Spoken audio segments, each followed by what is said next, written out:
23. Sahabat ternak, selamat siang. Hari ini tanggal 23 Juli 2022. Kita berada di lahan penanaman sorghum. Kita bisa lihat tanaman sorghum yang kita tanam 3 bulan yang lalu, 3 bulan mendekati 4 bulan. Ini sebagai tanaman uji coba dengan bibit yang kita datangkan dari Lampung. Nah, kebetulan beliau ini salah satu kelompok peternak petani yang kita berikan bibit untuk dicoba, uji coba penanaman sorghum. Ternyata hasilnya juga begitu bagus. Hari ini kita panen, ya. Kita panen buahnya, limbah dari batang maupun daun sorghum kita berikan untuk ternak. Nah, ini kita panen ini. Sekarang ini untuk ini limbahnya, ya. Ternyata batang jagung, batang sorghum ini juga rasanya manis. Sebenarnya bisa dibuat sirup, ya. Nah, mana hasil anunya, Mas? Hasil panenannya mana? Ini contoh panenan sorghum, ya.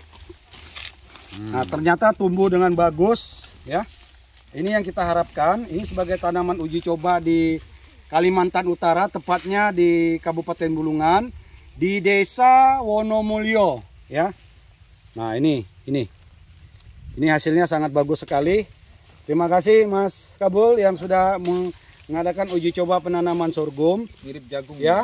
Ini sebagai salah satu pangan alternatif kita, ya. Jadi selain jagung, sorghum ini juga mempunyai nilai nutrisi yang bagus. Yang paling penting, dia kadar glukosanya rendah. Jadi sangat cocok untuk orang-orang yang lagi program diet maupun yang ada sakit diabetes. Ya, dan ini juga sangat bagus sekali untuk anak-anak yang berkebutuhan khusus, terutama anak-anak autis. Nah, ini kita coba budidayakan. Nah, kehebatan dari sorghum, ya, kita tanam sekali, batang yang ada ini nanti tumbuh lagi, jadi bisa 2 generasi lagi. Jadi satu musim tanam bisa untuk 3 kali panen. Ini panen pertama dan akan ada bisa dipanen lagi 3 bulan lagi dari batang yang kita tinggal tadi ini akan tumbuh lagi dan berbuah lagi. Nah, demikian ini coba, ini dia hasilnya, ya. Yang dekat aja, Mas.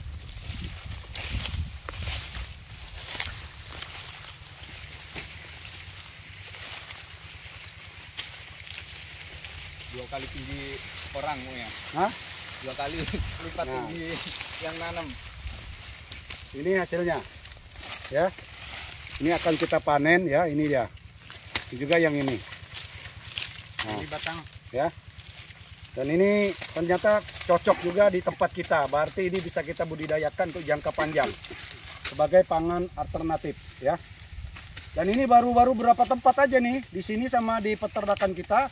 Kalau di tempat lain saya tidak tahu, ya. Yang jelas di tempat kita ternyata hasilnya bagus. Boleh minta, Mas, 1 batang, Mas, mau tak makan, Mas, karena rasanya manis, ya. Rasanya sangat manis seperti tebu. Dan ini kalau kita ada alat untuk mengekstrak dia, untuk menggiling dia, maka cairannya bisa kita gunakan. Kita mau 1 batang, Mas. Yang gede dikupas, ya. Saya akan buktikan sebenarnya batang kerasnya bisa kita manfaatkan untuk jadi sirup, ya. Ini kalau dikumpul, dibersihin, kita peras dia, maka jadi sirup karena rasanya manis. Enggak apa-apa. ya itu. Nanti saya kupas sendiri. Ya. Nah, ini ya. Saya pernah nonton dan memang rasanya manis. Manis seperti tebu. Jadi banyak manfaatnya. Batangnya bisa digunakan untuk sirup. Buahnya kita konsumsi sebagai pakan alternatif. Batang atas, daun yang mudah kita panen tuh. Kita akan jadikan pakan ternak.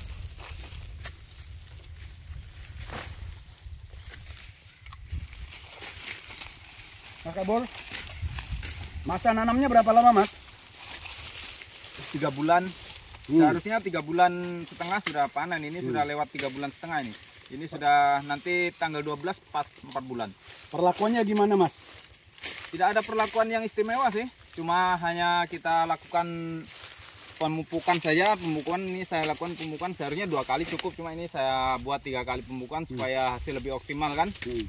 Dan untuk perawatan hama saya belum pernah melakukan perawatan hama. Syukur alhamdulillah sampai saat ini, sampai panen ini tidak pernah menggunakan insek apapun, cuma hanya mengandalkan. Buahnya tidak dimakan sama anu juga? Ya ada sih sebagian dimakan sama burung atau hama yang lainnya kan. Cuma kalau dibandingkan jagung ya ini memang lebih irit kita di perawatan inseknya. Jarak nanamnya juga seperti jagung ya? Sama aja kalau jarak tanam. Cuma memang ini kita belum ada dipasarkan. Cuma saya melihat peluang ini sangat bagus, maka saya uji coba dulu. Nanti dari hasil ini kita akan belikan lagi alat gilingnya supaya memecah biji sorghum menjadi sorghum yang siap di packing kita jual. Karena di online tuh saya lihat harganya sampai 1 kilonya berapa tuh? Ada sampai 40 juga sih. Ada yang 40.000. Nah ini coba nanti kita akan buat kita packing supaya ini bisa punya nilai tambah bagi teman-teman petani ya. Demikian sahabat ternak dari Desa Wonomulyo dengan Mas Kabul, kita pada saat ini memanen sorghum. Mungkin bisa dokumen mengambil yang lebih banyak lagi ke sana. Di lahan berapa luas ini Mas? Nah, luas sih kurang lebih hanya 1/4 hektar. 1/4 hektar sebagai tanaman uji coba. Ternyata hasilnya begitu maksimal ya. Nanti kita evaluasi berapa sih dapat setengah hektar ini dapat berapa kilo punya sorghum ya. Tapi kalau dilihat dari hasilnya ini tiap batang, tiap pohon ada buahnya dan buahnya sangat bagus-bagus ya. Ini buahnya nih. Sangat bagus-bagus sekali. Saya yakin percaya ini menjadi pakan alternatif masa depan untuk Kabupaten Bulungan. Amin. Ya. Tidak hanya di NTT, di daerah kita di Kalimantan Utara ternyata tumbuh dengan baik. Dengan varietas bibit unggul dari Balai Benih yang ada di Lampung, ya. Oke. Silakan syuting lagi.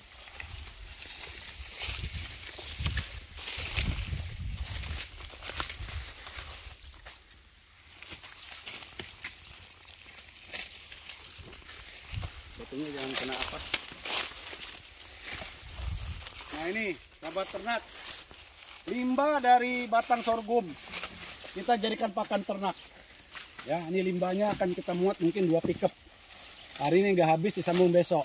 Ini limbahnya semua kita jadikan pakan ternak untuk peternakan kambing kita yang ada di Bulungan Mandiri Farm. Oke, demikian sahabat ternak dari lahan penanaman sorghum. Salam peternakan maju, mandiri, modern.